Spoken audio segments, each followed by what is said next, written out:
What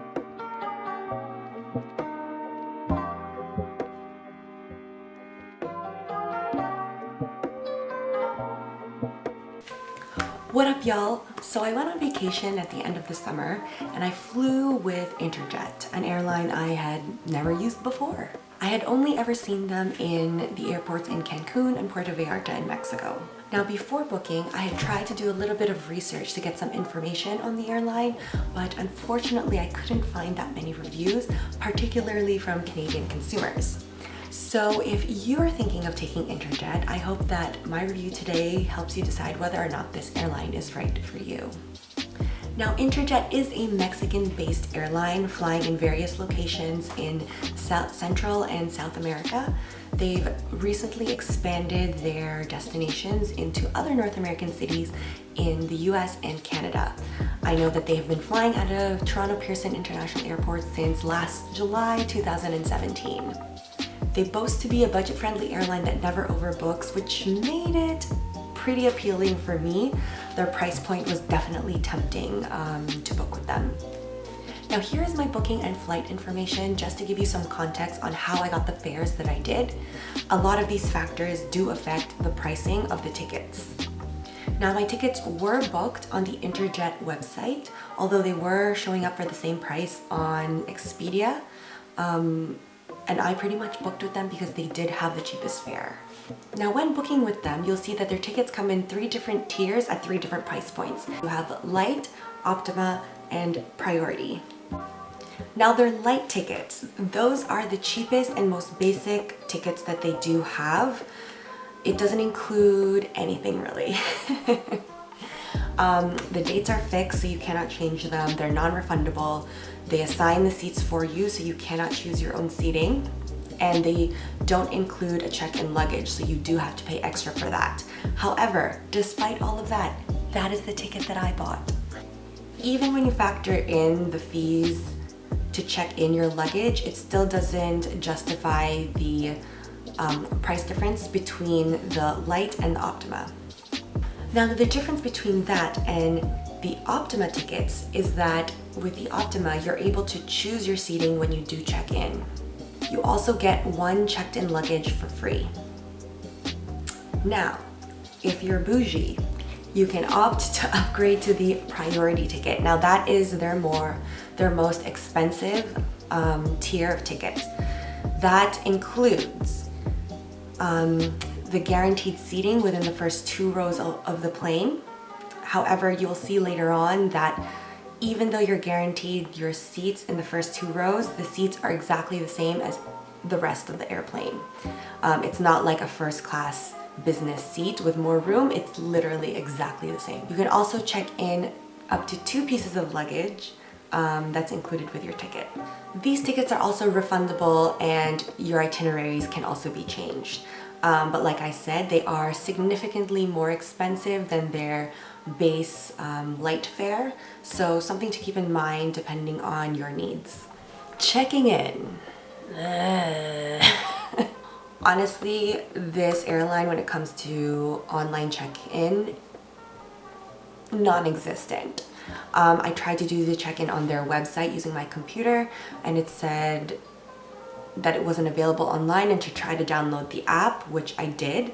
And when we tried to do the check-in on the app, Canada wasn't an option as an originating country. So I'm assuming that it's available for other countries, just not in Canada quite yet, because I did see the US as being an option and other countries in Central and South America. Since we couldn't check in online, we had to do it physically at the airport, which was a little bit of a pain in the butt because it took another 25 minutes, I guess, to go through that whole process. You gotta stand in the line and do all that. I'm not used to that anymore. I know it's something stupid to complain about, but with your other competitors providing like faster service, that's something that I think that they could improve on, but I got on the plane, so I'm not really complaining. And at the price I got it for, whatever.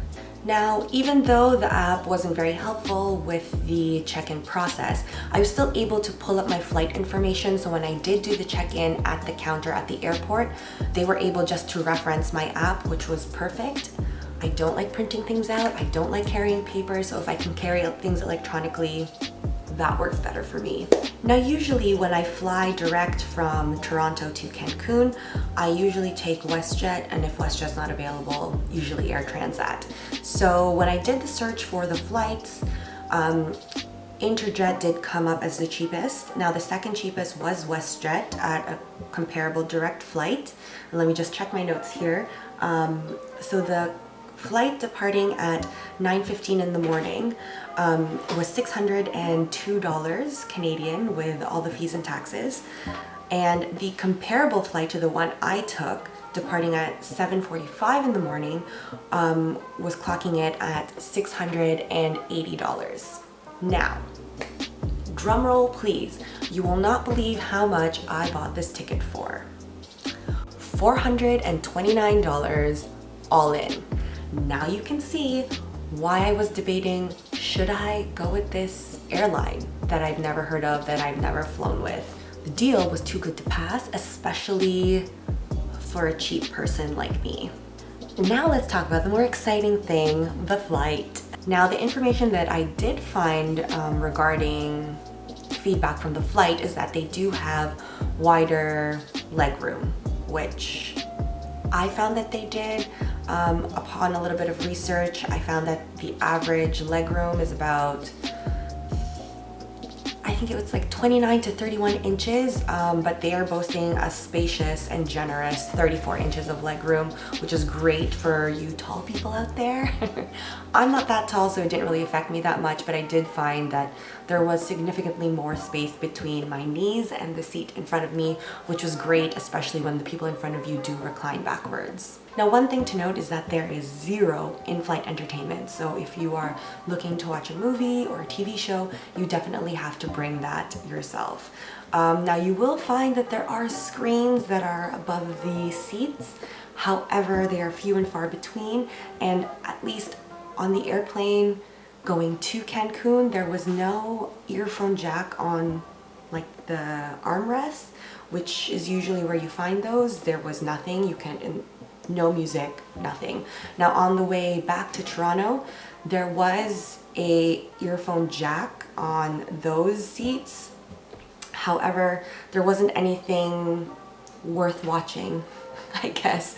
They were just advertisements for the airline. But I would gladly give that up because I mean, it was an early morning flight. I didn't really get much sleep, so I did sleep most of the way there. Also, the flight is about 4 hours, which is not that long, so I didn't really mind at all. Now, one of the things I was super excited about was the meals. I totally wasn't expecting them to feed us, but they definitely did. I know the other larger carriers, they give you like maybe a bag of peanuts, some cookies, not my jam. I was surprised that they gave us like a full meal. Mind you, it wasn't that fancy, it was just a sandwich, but it was a pretty hefty sandwich with an extra snack, a drink, including alcoholic beverages. On the way there, we could get beers, and on the way home, I guess because it was an afternoon flight, we could opt for hard liquor. You don't see that anymore with other airlines, so I was pleasantly surprised, and I really appreciated the definitely the hospitality. Now, when we landed in Cancun, I'm not too sure if it's like this for all of their flights. We did land on the tarmac where we had to take the steps down because we were not attached to a physical gate, and then we were shuttled to the terminal. A little bit of an inconvenience, though the terminal we did land into this time was not as busy, so immigration went really, really quickly. So it kind of made up for the time that we were waiting to get off of the airplane to the shuttle to the terminal.